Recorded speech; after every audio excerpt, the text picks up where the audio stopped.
Sohanlal and sons की निम्नलिखित तलपट से 31 मार्च 2015 को व्यापार खाता, लाभानी खाता और आर्थिक चिट्ठा तैयार कीजिए। विक्रय को हम व्यापार खाते के क्रेडिट साइड लिखेंगे। रोकड़ शेष को चिट्ठे के संपत्ति पक्ष में लिखेंगे। आहरण को पूंजी से घटाएंगे और पूंजी को चिट्ठे में लिखेंगे। मरम्मत को लाभानी खाते के डेबिट में लिखेंगे। डाक व्यय, उसके पश्चात कार्यालय व्यय भी लाभानी खाते के डेबिट साइड लिखेंगे। मोटर गाड़ी चूंकि संपत्ति है इसलिए इसे चिट्ठे के संपत्ति पक्ष में लिखा जाएगा। ब्याज दिया है इसलिए इसे लाभानी खाते के डेबिट पक्ष में लिखा जाएगा। क्रय को व्यापार खाते में डेबिट साइड लिखा जाएगा। फर्नीचर संपत्ति है अतः चिट्ठे के संपत्ति पक्ष में लिखी जाएगी। स्कंद 1/4/2014 के लिए है अर्थात यह प्रारंभिक स्कंद है जिसे हम व्यापार खाते के डेबिट साइड लिखेंगे। कमीशन को लाभानी खाते में ले जाएंगे। किराया प्राप्त है अतः इसे लाभानी खाते के क्रेडिट साइड लिखेंगे। ऋणी अर्थात देनदारों को हम संपत्ति पक्ष में चिट्ठे में लिखते हैं। विक्रय वापसी को हम व्यापार खाते में विक्रय से घटाएंगे।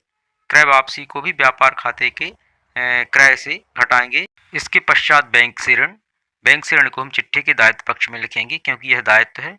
मजदूरी तथा वेतन को लाभानी खाते के डेबिट पक्ष में लिखा जाएगा।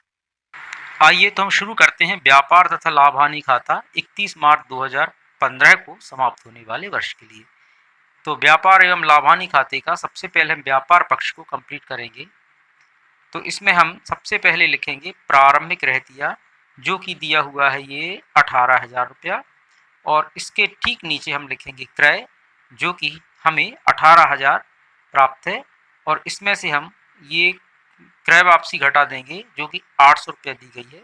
इस तरह से अमाउंट वाले कॉलम में हम ये 18,000 माइनस 800 बराबर ये 17,200 रुपया लिख देते हैं। अब हम इसमें लिखेंगे ये मजदूरी तथा वेतन। ये मजदूरी और वेतन देखें आप ये लिखा हुआ है कितना 2,000 रुपया। अब क्रेडिट पक्ष में हमें लिखना है विक्रय है 41,200 रुपया।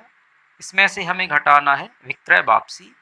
तो ये विक्रय वापसी दी है कितनी यहाँ पर 1,200 रुपया। 1,200 रुपया घटाने पर ये बचता है 40,000 रुपया और ठीक इसके नीचे हमें लिखना होगा अंतिम रहतिया 30 अप्रैल 2014 का है 30,000 रुपया। इस प्रकार से क्रेडिट पक्ष का टोटल होता है 70,000 रुपया और डेबिट पक्ष में हमें 18,000, 17,200 और ये 2,000 रुपया जोड़ना पड़ेंगे और इन सबके योग को हमें 70,000 में से घटाना होगा। तो ये आ जाता है कितना 32,800 जो कि सकल लाभ कहलाएगा। सकल लाभ को हमें लाभानी खाते के क्रेडिट पक्ष में स्थानांतरित करना होगा। इस प्रकार से व्यापार एवं लाभानी खाते का ये हमने व्यापार खाता क्लियर किया, कंप्लीट किया। अब इसके पश्चात अब हम बनाएंगे लाभानी खाता। तो लाभानी खाते के क्रेडिट पक्ष में हमने ये सकल लाभ जो कि व्यापार खाते से हमने आकलित किया था 32,800 रुपया यहाँ पर हम क्रेडिट पक्ष में लेकर आए हैं। और अब हमें जो अन्य प्राप्तियां हुई हैं जिसमें ये किराया प्राप्त हुआ है जिसे हमने क्रेडिट पक्ष में लिखा है 2,000 रुपया। और अब लाभानी खाते के क्रेडिट पक्ष में कोई राशि नहीं है। अब इसके डेबिट पक्ष को हम कंप्लीट करते हैं। तो डेबिट पक्ष में हम सबसे पहले इसमें लिखते हैं ये मरम्मत दी है 1,200 रुपया। मरम्मत लिखने के बाद अब ये लिखा जाएगा डाक व्यय है 2,000 रुपया और ये कार्यालय व्यय दिया हुआ है 12,000 रुपया। तो ये हमने यहाँ पर 12,000 रुपया लिख दिया और इसके पश्चात अब लिखा जाएगा ब्याज। तो ब्याज ये 2,000 रुपया यहाँ पर हमने लिखा हुआ है। यहाँ ब्याज का मतलब है ब्याज दिया गया ब्याज है, ब्याज एक तरह से व्यय है। और ये कमीशन या जिसे हम दलाली कहते हैं ये भी व्यय है जिसे हमने लाभानी खाते के डेबिट पक्ष में लिखा हुआ है। अब यहाँ पर कोई ऐसी अमाउंट नहीं है जो डेबिट में या क्रेडिट में लिखी जाए।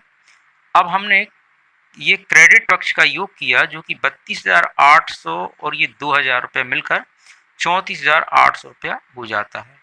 और यहाँ डेबिट पक्ष की जो मदें हैं जिनमें क्रमशः 1,200 रुपया, 2,000 रुपया, 12,000 रुपया, 2,000 रुपया और 1,600 रुपया। इन सब का टोटल हमने किया और इस टोटल को हमने 34,800 से घटाया तो ये आ जाता है कितना, ये आएगा 16,000 रुपया, जो कि शुद्ध लाभ कहलाएगा और इसे हम चिट्ठे में पूंजी में जोड़ देंगे।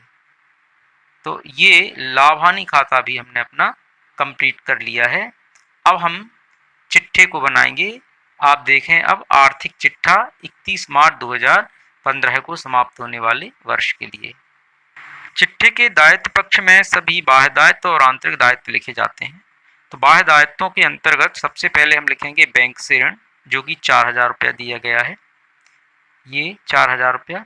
और इसके पश्चात हम आंतरिक दायित्व लिखेंगे, जिसके अंतर्गत पूंजी है ये 64,000 रुपया। इसमें हम शुद्ध लाभ जोड़ेंगे, जो कि हमने लाभ हानि खाते से ज्ञात किया है, ये 16,000 रुपया। और इसके बाद ये जो टोटल आता है 64,000 और 16,000 रुपये का 80,000, इसमें से हम आहरण घटा देंगे, जो कि 2,000 रुपया है। इस तरह से ये 80,000 में से ये 2,000 रुपया माइनस हुए तो ये होगा 78,000 रुपया। अब ये तो हमारा दायित्व पक्ष कंप्लीट हुआ। अब संपत्ति पक्ष में हम लिखेंगे यहाँ पर ये रोकड़ दी है 800 रुपया और इसके पश्चात ऋणी, जिसे हम देनदार कहते हैं, ये दिए हैं कितने, ये 11,200 रुपया। इसे भी हमने संपत्ति पक्ष में लिखा है। और संपत्ति पक्ष में ये आएगी मोटर गाड़ी 16,000 रुपया। इसके बाद ये फर्नीचर 24,000 रुपया और अंतिम रहतिया है यहाँ पर 30,000 रुपया। तो ये अंतिम रहतिया भी हमने यहाँ पर लिख दिया है। इस तरह से ये पूरा टोटल हो जाता है संपत्ति पक्ष का ये 82,000 रुपया और दायित्व पक्ष का योग भी 4,000 धन 78,000 बराबर 82,000 रुपया होता है, क्योंकि चिट्ठे के दोनों पक्षों का योग बराबर होना चाहिए। इस दोनों पक्षों का योग 82,000 रुपया आता है। तो ये हमने अंतिम खाते बनाना सीखा, जिसमें व्यापार खाता, लाभ हानि खाता और चिट्ठा सम्मिलित होता है। नमस्कार, धन्यवाद।